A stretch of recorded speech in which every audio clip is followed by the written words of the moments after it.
Matchmaker.fm connects podcasters and guests. Welcome to Matched, the show where we talk to some of the most incredible guests available for an interview right now. I'm your host, James Mulvany, founder of Matchmaker.fm, and this is Matched. Hi, I'm Keta, and you can find me on Matchmaker.fm. Hey, Keta, how's it going? It's going well. What about you? Really good, thanks. Yeah, welcome to Matched. Thanks for joining me today. Just to start off with, please just introduce yourself and tell us about what you do. Sure. Thanks for having me, first of all. This is exciting. Along with my sister, I am the co-founder of Aspen Apothecary, and we are a niche fragrance brand, which basically means that we create these funky perfumes and sell them through our website. Our goal is to bring diversity to fragrance and clean fragrance specifically. So we're doing that through our CBD Infused Perfumes. How did you get interested in this industry? I'm intrigued. The whole CBD thing has taken off. It's huge in the States. It's kind of coming around a little bit over here. But it's just, I never knew there was a fragrance which you could infuse with CBD. So what are the benefits? And how did you get involved in that in the first place? I think it's a long, winding road, like a lot of people's stories. But essentially, it started out with my sister and I being very different people. So she is like the health freak, cooks with whole foods and organic ingredients and uses 10 facial serums at night, all of that stuff. And I wash my face with hand soap sometimes, which is pretty cringy, I know. But last year around Thanksgiving in the States, so November, 27th or so, we were comparing just our perfumes, our favorite perfumes of the day. And we found that they had three things in common that we didn't like. They were made by huge conglomerates with old white men at the helm, and nothing is wrong with old white men, but sometimes you like to see a little more color and flavor. Second, they made us sneeze, so we sprayed them on and we have allergies, but we said kind of, oh, well, it's the name of the game when you wear perfume. Yeah. And then third, we just had no idea what was in them. And I think for my sister especially, that was pretty scary. So we thought there should be something else out there, and we started to do some research. And then a couple of months later, we were together in Ohio during quarantine, and we thought, why can't we make this happen? And I think the CBD piece, I've, been taking CBD for a while, but we thought, wouldn't it be great if we could infuse self-care into something that people are already doing every day? So a lot of people wear a fragrance a couple of times a week.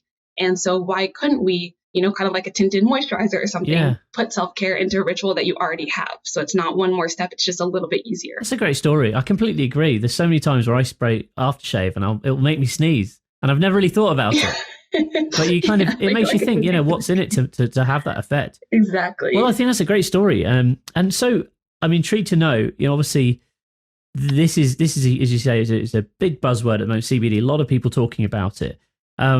How have you been using podcasting as a way to kind of tell your story and promote your business? Yeah, I think that it's something we recently thought about, and we're so excited we did. Podcasting is a great way for us to be able to tell our story in a longer format. We have a lot of words and a lot of thoughts and feelings around the topic, and so it's great to be able to talk with other people who are interested in what we're doing, ask us great questions, and it gives us a platform that we wouldn't have otherwise, especially since we're a startup and we don't have a big budget. This is a great way for us to get the word out about what we're doing. And have you found it's been easy to get featured on podcasts? So far, yes. And I think that I found some Facebook groups, and that's actually how I found out about Matchmaker is through a Facebook group on podcasting. And so that's been really great because it allows us to kind of tell everyone who we are in a profile, not have a PR person handling everything for us since we don't have that kind of budget, and just interact one-on-one with the podcast hosts, which has also been really exciting. Do you think you might start a podcast at some stage? I don't know. That's hard to say. I enjoy being a guest on a podcast, but what I've noticed is as a guest, you get to talk a lot. And as a host, you have to think of really good questions to ask. So I feel like that's actually a lot more work. I think it depends. Like sometimes, sometimes I think it's actually easier being a guest and sometimes it's easier being the host because, if you're the host, you just ask questions and it doesn't, sometimes it's easy because you just let the guest talk. But then if you're the guest, like the pressure's on you to talk and you've got to make sure that you're coming up with useful things. So I don't know. I think there's pros and cons to both sides really. But that's true. So have you found it as a PR mechanism then? You're a startup, you're a new company, you're obviously doing something that's kind of bang on trend at the moment, I think. Has it been easy to get it? Have you kind of measured your results? Have you seen that there's been an uplift in sales because of this? We actually are pre-launch, so we haven't started selling anything yet. We've only been sending out samples to people we want to hear back from. But I think that it definitely has had an uptick. One, because when we've gone on these podcasts, then we're able to then track the link back to see kind of who's come to our website, inquiring, signing up for the newsletter is a way we track interest. And so definitely through that, we've seen a bump, and I think that that's been really great for us because, the traditional ad routes are great, but they're also expensive. And so this is another outlet where we can also feel like we're more genuine, and we can really tell our story from our viewpoint, which has been interesting as well. So if you're pre-launch, when's the launch date? Yeah, so we are tentatively opening sales at the beginning of December so that we can service some holiday orders.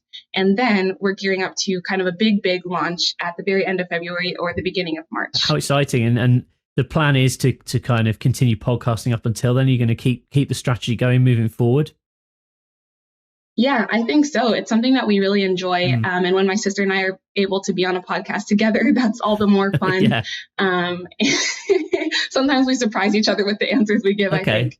But definitely we'll continue to do this as our brand evolves as well, because that'll be a great story too. Okay, Keta, thanks very much. If people want to find out more about you, or if they want to book you on a podcast, how can they do so? And also, what sort of topics are you keen to get involved with, I guess?